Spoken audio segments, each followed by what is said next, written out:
Buenas tardes, mi nombre es Lady Julio Espina Sánchez, estudiante de Derecho en la Universidad U de Colombia, y el día de hoy les voy a hablar sobre el libro Biografía no autorizada del Vaticano del autor Santiago Camacho. Este libro habla de un hombre llamado Sindona, quien era un reconocido banquero que llevaba las grandes finanzas de la mafia. Él era un hombre responsable, y Bernardino Nogara, él era dedicado al mismo oficio de Sindona, pero con diferentes personalidades. Sindona inició su carrera banqueando el dinero de una adinerada y mafiosa familia de Nueva York. Este se hizo amigo de Pablo VI, además de su relación laboral, ya que hacía de intermediario de algunos dineros que entraban al Vaticano.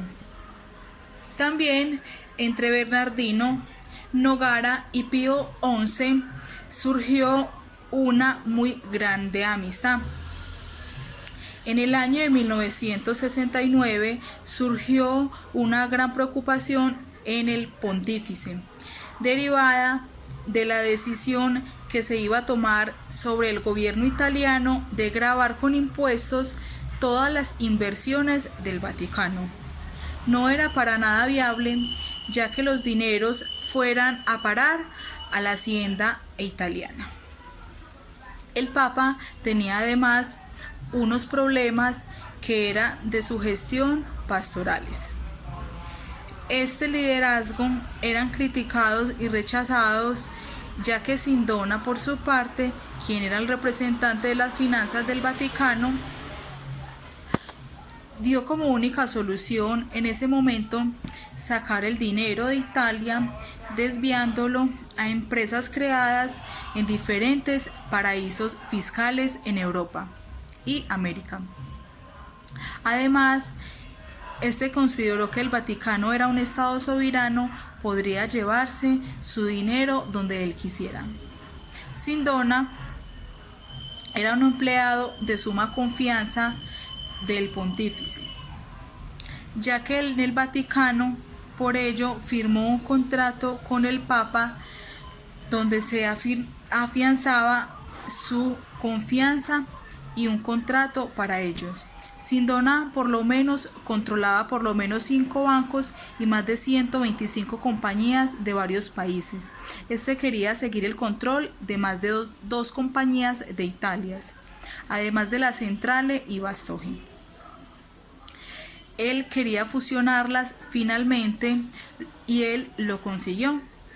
Con la Centrale, Sindona quería ir por Bastogne, y que las autoridades italianas, en un plan por evitarlo, gestionaron la forma de hacerlo.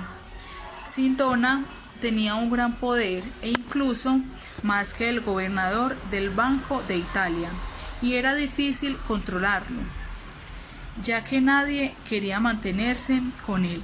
Sindona desde muy joven hacía negocios ilegales y así fue adquiriendo la experiencia y volviéndose cada vez más ágil, aunque también hizo obras benéficas ante toda la población y sus amigos. Sindona vio la necesidad de tener amigos norteamericanos y Vito Genovese fue uno de ellos, quien le ayudó aportando un gran porcentaje a Genovese a cambio de la protección de Don Vitone. En la Sicilia de la época era normal que un clérigo perteneciera a la mafia a través de las actividades ilegales y banqueaban el dinero obtenido a través de instituciones financieras vinculados al Vaticano. En los años 70, el triángulo formado por la mafia de Democracia Cristiana y la Iglesia era el principal responsable de la pobreza en Sicilia, la cual era una gran región olvidada, en la que casi que se podía hacer lo que ellos quisieran, ya que las autoridades no se metían en estos asuntos y podían fácilmente manipular toda la población debido a su analfabetismo. En Sicilia, los mafiosos clérigos y políticos compartían un enemigo en las comunistas. Esto hizo que estrecharan sus lazos y las alianzas. Fue aquí donde Sindona se educó en la escuela de negocios, volviéndose exitoso en todo lo que hacía y con mucha astucia. Con mucha astucia supo relacionarse con los demás, especialmente lo hizo con miembros del clero, y fue allí en Milán y por medio de estas relaciones que Sindona conoció el Papa. Buenas tardes, ya me había presentado en el video anterior y ahora vamos a hablar sobre el capítulo 10 sobre un hombre que se llamaba Lucio Gelli. Él es un voluntario en un batallón italiano oficial de enlace en la Segunda Guerra Mundial, con responsabilidades de inteligencia, pero más adelante se convirtió en un personaje relevante en la económica y política italiana. Muchas de sus riquezas provenían de la guerra después de la Guerra de Trabajo. Para ambos bandos, más tarde entró a formar parte de la Democracia Cristiana. Después fue director de una empresa de colchones. Participó en un plan de la CIA. Fue amigo de un general antiguo, jefe de Octano.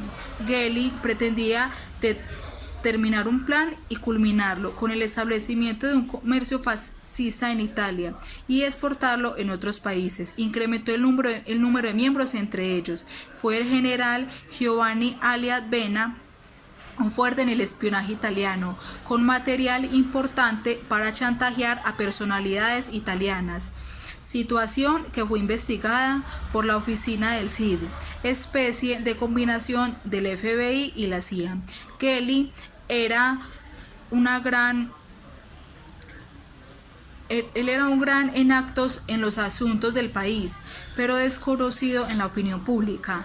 El agente de la CIA, Richard Bene, confirmó la colaboración entre espionaje estadounidense y la lógica italiana en la oficina del CID. Allí se encontraron varios documentos relativos a Gelli, entre ellos una lista de personas que Gelli había denunciado ante el CID. Gelli estaba muy bien relacionado con la Junta Familiar Boliviana y esta agradeció los servicios de Gelli entregándole plantaciones de coca. Fue amigo del antiguo director de la CIA y presidente de Estados Unidos, George Bush padre. Se decidió al comercio de la CIA y posteriormente el presidente de Estados Unidos, el cual en los principales clientes fue una de las dictaduras de extrema y derecha Iberoamérica. En Estados Unidos de Israel fue a parar a la cárcel al ser interceptada su casa, donde allí se encontraron varios documentos, y Sindona, el cual escapó de la cárcel sobornando varios guardas. De la noche a la mañana, Gelli pasó a ser noticia en las portadas de los diarios en todo el país. Sindona pasó a formar parte de la logia. Previó un gran ritual de protocolo y juramento con el fin de asegurar la lealtad del nuevo miembro. Gelli era uno de los guías en la ceremonia y pedía a los miembros suministrar información sobre sí mismo y sobre otros que podían ser importantes. Gelli se acercó a la Iglesia Católica, se desconoce cómo lo hizo, pero pronto tuvo acceso a Pablo VI, se las ingenió para ser nombrado caballero de la Orden de Malta y caballero del Santo Sepulcro. La memoria del cristianismo son compatibles. El Código del Derecho Canónico castigó las hijuelas pertenencias de la masonería con la excomunión de los católicos integrados a las asociaciones masónicas. Paul Marcicos, clérigo de Chicago, que había hecho carrera en el Vaticano, tuvo ascenso en la misma sede. Parece que gracias a su altura en 1964, una multitud enfurecida puso en peligro a Pablo VI, quien fue rescatado por el gigantesco Marcicus. Desde allí fue nombrado asesor del Papa y guardaespaldas. Creció en una cercanía entre los dos. Marsicus tuvo que rescatar al Papa nuevamente durante el viaje a Filipinas. Hasta fue nombrado presidente del Instituto para las Obras de Religión en 1969. Dado a la falta de experiencia de Marcus en el tema financiero, Sindona fue el encargado y el que tuvo que hacerse cargo de todas las finanzas del Vaticano para continuar con este papel que estuvo haciendo durante tanto tiempo.